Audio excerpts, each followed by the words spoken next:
yang saya muliakan, Guru Mulia Al-Habib Umar bin Hafiz, yang alhamdulillah untuk kedua kalinya saya berjumpa.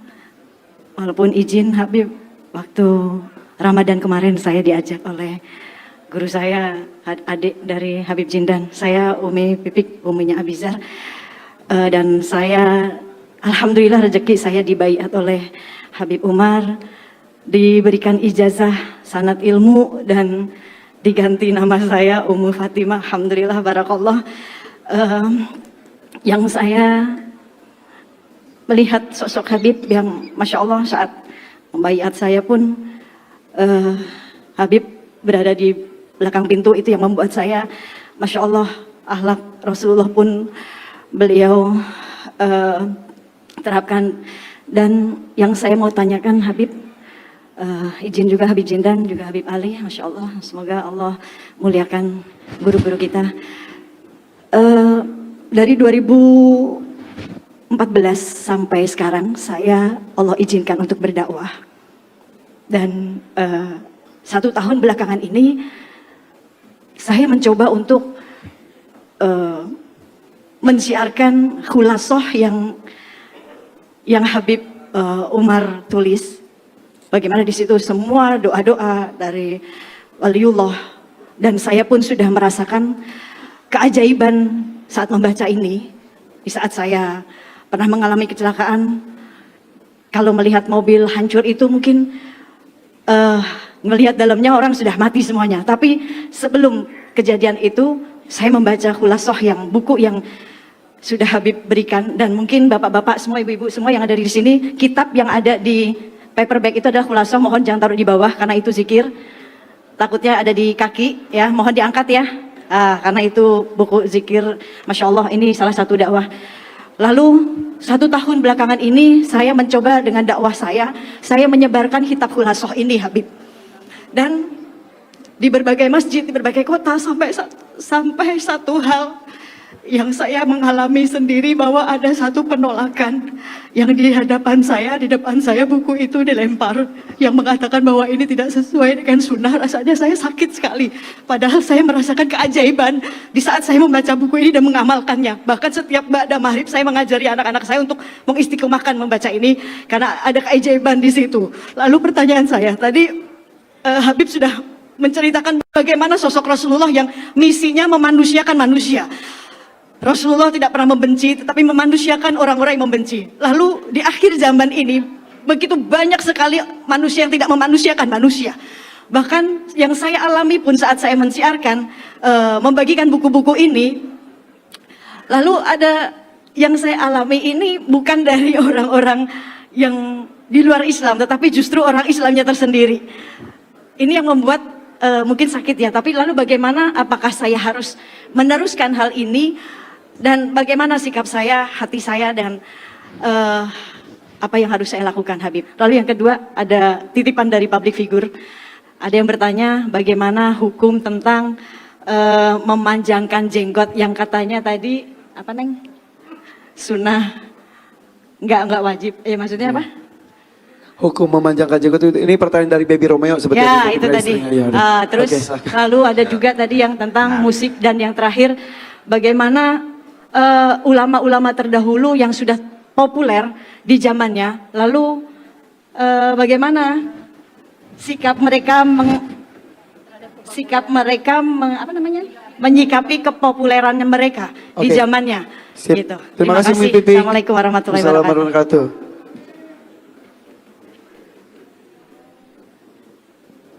Masya Allah, la quwwata illa billah.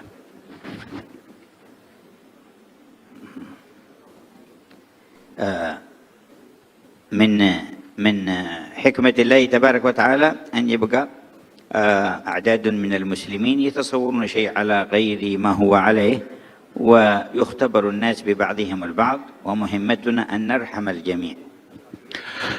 Memang di antara hikmah dan sunnah dari Allah Ta'ala menguji orang-orang yang beriman dengan orang lain pula. Diujinya itu ujiannya berupa gangguan dari manusia ujian dari Allah Subhanahu wa taala, terjadi hal-hal yang tidak berkenan atau yang tidak sesuai, maka tugas kita secara umum, tugas kita adalah merahmati dan memiliki kasih sayang dan rahmat kepada semua. Itu tugas kita pertama. وصحيح ما ذكرت من آثار الذكر لله تبارك وتعالى فالله يقول فاذكروني أذكركم.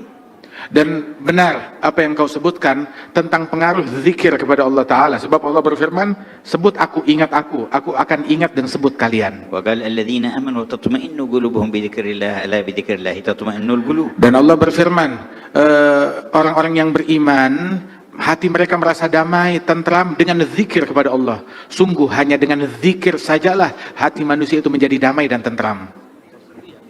ولا يكون من الذكر بدعة إلا ما فيه قطيعة للرحم أو سب لمسلم أو سؤال لصنم أو غيره وما عدا ذلك فالذكر كله مشروع بل من أفضل أعمال الإسلام بنص كلام النبي. Dan zikir itu tidak dilarang mengingat itu apabila kecuali kalau ingatannya kepada berhala ataupun juga kepada hal-hal yang dilarang oleh Allah Subhanahu wa taala. Adapun zikir kepada Allah Subhanahu wa taala dengan nas yang benar itu adalah sesuatu yang disyariatkan oleh Allah dan diajarkan oleh Rasulullah sallallahu alaihi wasallam dan sangat dianjurkan. وصح في الحديث أنه سئل أي المصلين أعظم أجرا فقال أكثرهم لله ذكرا. Disebutkan dalam hadis sahih, Nabi Muhammad pernah ditanya, ahli sholat manakah yang pahalanya paling besar? Maka dijawab oleh Nabi, ahli sholat yang pahalanya paling besar adalah yang paling banyak zikirnya. فسئل أي المتصدقين أعظم أجرا فقال أكثرهم لله ذكرا. Nabi ditanya lagi, kalau ahli sedekah yang pahalanya paling besar yang mana ya Rasulullah? Nabi jawab, ahli sedekah yang pahalanya paling besar yang paling banyak zikirnya. سئل فأي الصائمين أعظم أجرا قال أكثرهم لله ذكرا. Ditanya lagi, ahli puasa mana yang pahalanya paling besar? Nabi bilang, yang paling banyak zikirnya juga kepada Allah. فقيل أي المجاهدين أعظم أجرا قال أكثرهم لله ذكرا. Ditanya lagi, kalau mujahidin yang paling besar pahalanya mujahidin yang mana? Nabi jawab, mujahidin yang paling besar pahalanya yang paling banyak zikirnya kepada Allah. فسمع سيدنا أبو بكر هذه الأجوبة فقال لسيدنا عمر ذهب الذاكرون لله بخير الدنيا والآخرة. Sayyidina Abu Bakar mendengar ucapan Nabi Muhammad, maka dia komentar. Dia bilang kepada Sayyidina Umar, kalau begitu orang yang berzikir kepada Allah, dia telah memborong kebaikan dunia dan akhirat.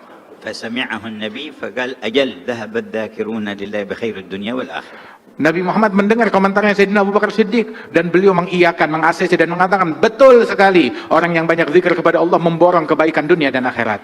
وإنما الذين تصوروا التصور الخاطئ عن الأذكار إنما الوسيلة إلى تبيين الحقيقة لهم بالدعاء الله لهم واختيار من يعرف حل الشبهة عنهم بإقامة الحجة والدليل من أهل العلم. Dan sesungguhnya terkadang timbul persepsi bagi sebagian orang yang ingkar daripada zikir-zikir tertentu, mungkin karena dia tidak tahu kandungan apa yang ada di dalamnya, maka perlu dia bertanya kepada orang yang bisa menjelaskan untuk memberitahu secara detail tentang dalil dan hujjah daripada zikir-zikir tersebut, hingga hilang persepsi-persepsi tanggapan yang keliru akan zikir-zikir yang disyariatkan itu. ومن قرأ شيئا من أذكار الخلاصة بإيصالك إليهم فلك مثل أجرهم. Dan ketika kita mengajarkan zikir kepada seseorang seperti zikir yang terkandung dalam khulasah dan diamalkan orang itu, maka yang mengajarkan ini mendapatkan pahala seperti pahala orang yang membacanya. فأديموا وواصلوا الذكر لله تعالى يديم ويواصل رحمته لكم. Langgengkanlah, teruskanlah, istiqamahlah dalam berzikir kepada Allah Ta'ala agar anugerah dan rahmat Allah Ta'ala terus langgang dan tercurah kepada kita.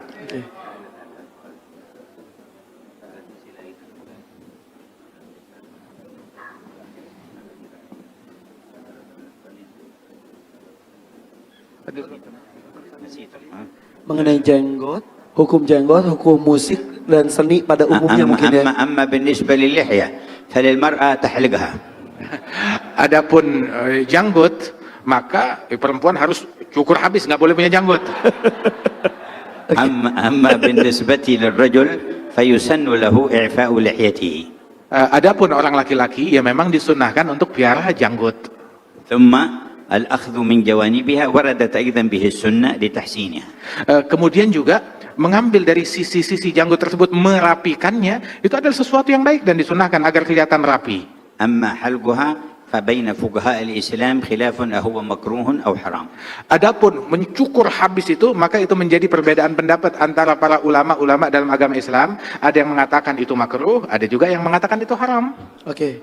Kalau musik dan juga seni pada umumnya hukumnya apa? ذكرت الموسيقى. نعم. نعم.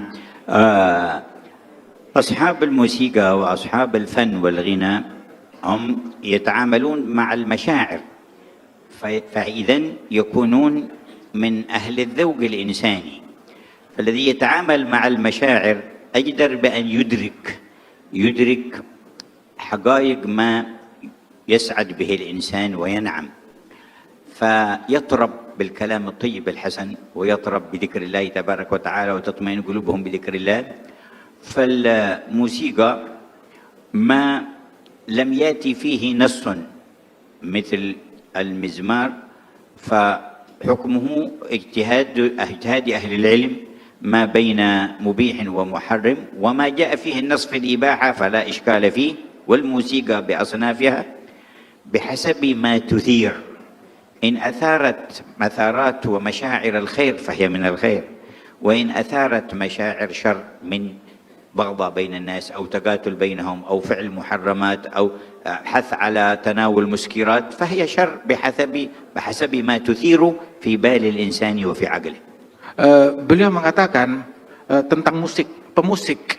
Mereka adalah orang-orang yang bekerja bergelut di dalam apa yang menjadi cita rasa batin seseorang. Sehingga dia memiliki cita rasa, memiliki perasaan yang halus untuk mendalami apa yang nyaman di dalam hati manusia dengan suara-suara tertentu, dengan syair-syair dan lantunan tertentu. Maka hendaknya pun dia juga memiliki kepekaan akan zikir-zikir tertentu yang membuat hati seseorang menjadi lebih nyaman. Sebab bermain dengan perasaan, maka dia harus tahu apa yang membuat orang paling nyaman.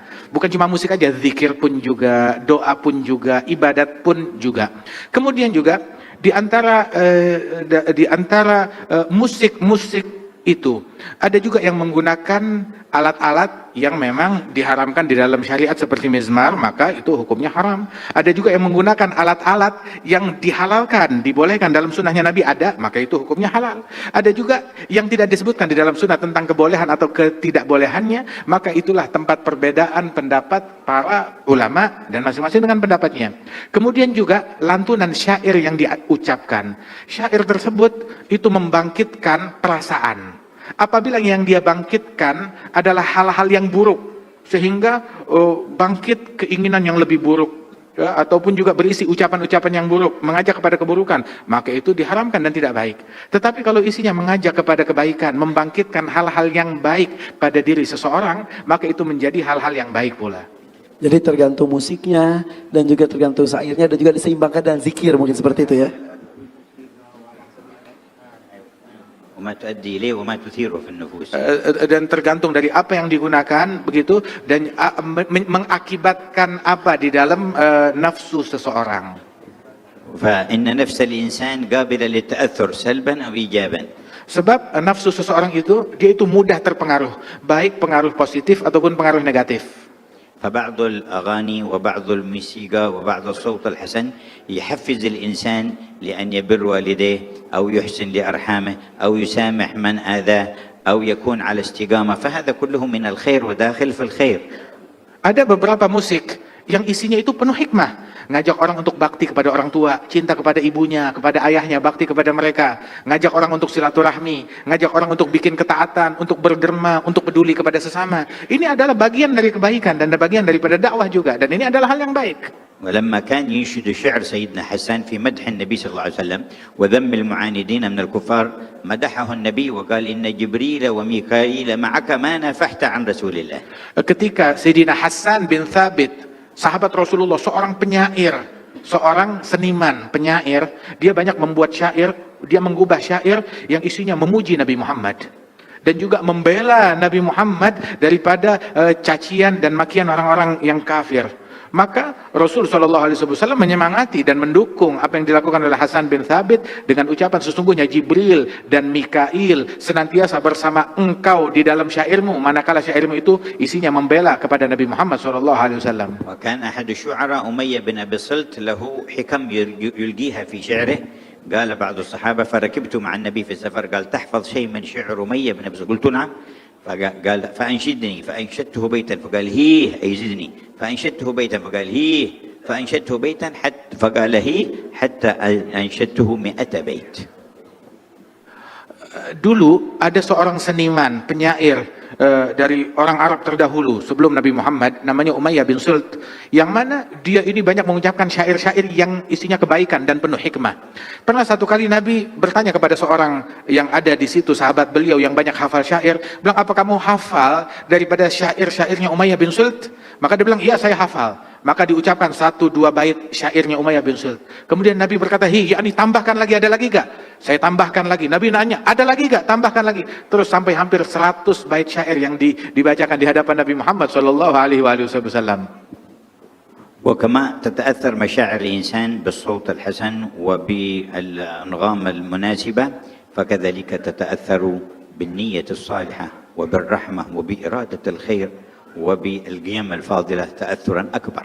Sebagaimana nafsu manusia, dia mudah terpengaruh dengan suara yang indah, dengan syair yang bagus, bangkitlah perasaan seseorang tersebut. Dia bisa terpengaruh perasaannya. Begitu juga perasaan dan jiwa seseorang itu terpengaruh manakala dihadapkan dengan niat yang baik, dengan rahmat dan kasih sayang, dengan kepedulian dari seseorang, maka itu pun juga memiliki pengaruh besar bagi lawan bicara orang tersebut juga.